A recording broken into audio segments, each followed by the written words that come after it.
I'm not really one to make stuff up. I like to look at the documents. Mount Shasta is a gateway to Immediately, I saw like a lot of lenticular Lemurians are still clouds. The clouds alive. look They're like still cloud here. ships. Their island is cloaked. They're still around though. Now they have a headquarters that's stationed inside of Mount Shasta.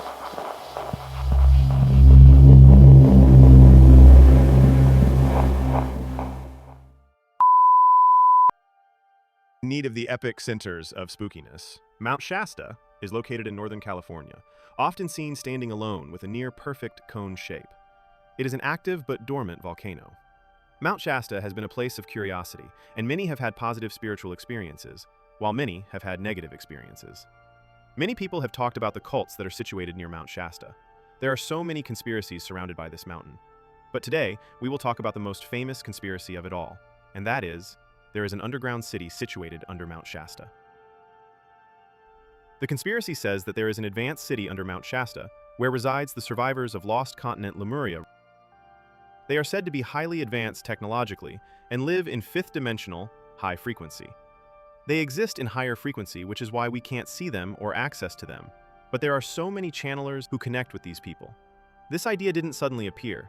It connects to a much older story, one that begins thousands of years ago.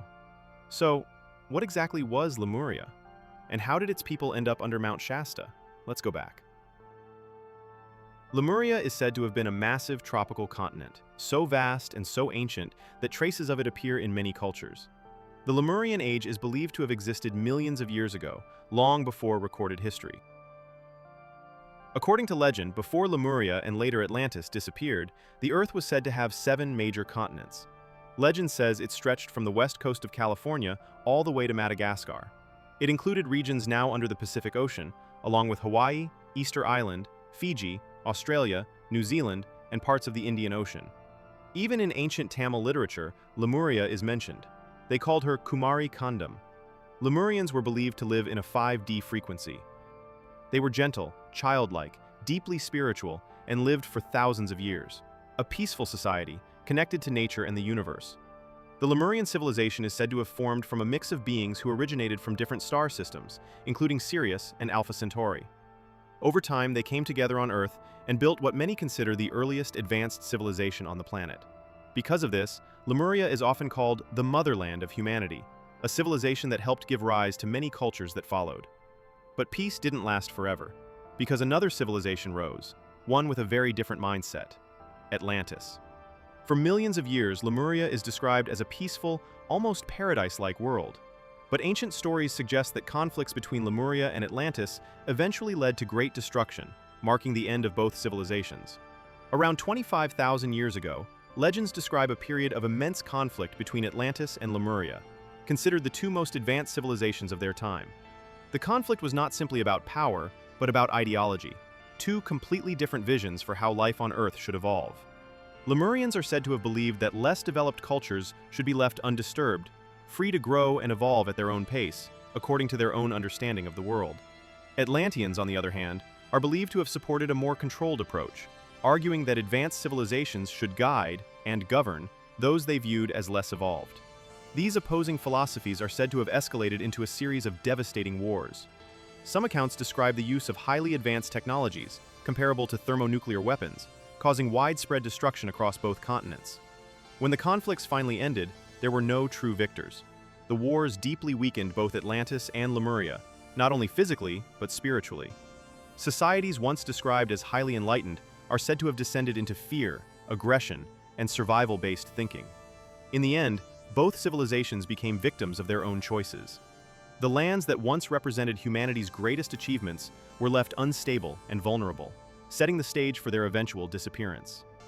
After the wars, the homelands of both Lemuria and Atlantis were said to be deeply destabilized. According to legend, the Lemurian priesthood later informed the people that their continent would not survive, that within less than 15,000 years, the land itself would sink completely. At that time, human lifespans were believed to be far longer than they are today, often lasting tens of thousands of years.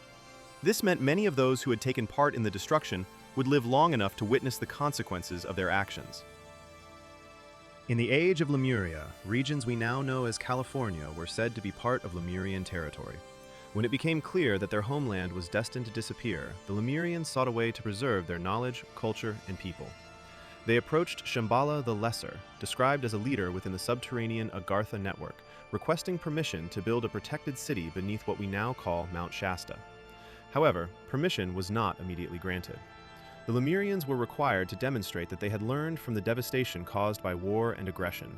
They were also said to have been evaluated by higher councils, sometimes referred to as the Galactic Confederation, to prove they had returned to principles of peace and harmony.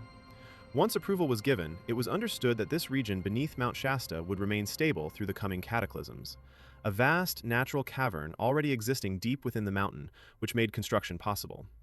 Within this space, the Lemurians built an underground city known as Telos.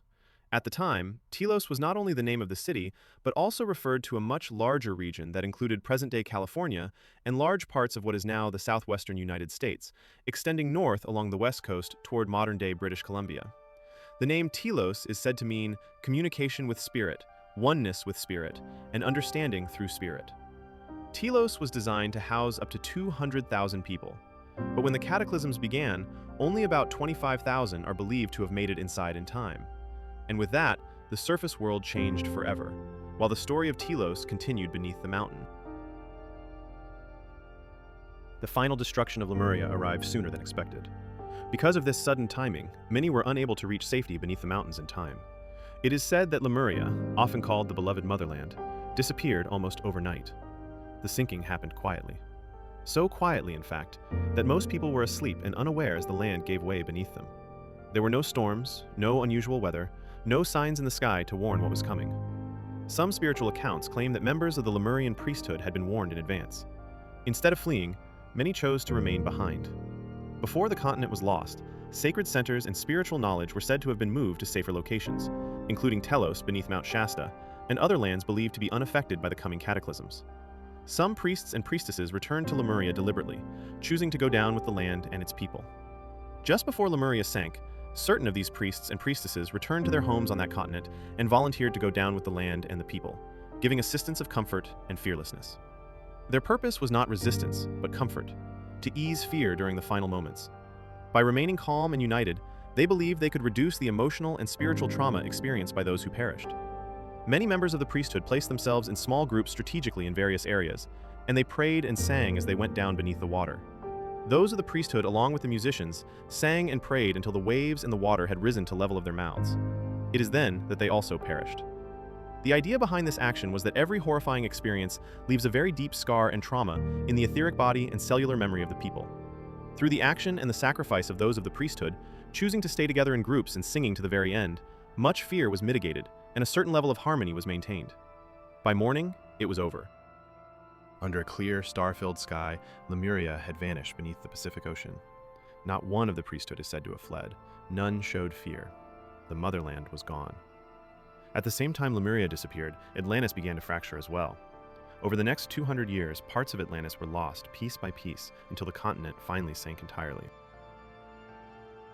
The story of Lemuria and Telos is a legend.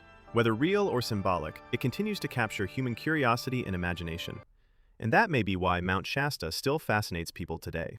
If you liked this video, don't forget to like, comment, and subscribe.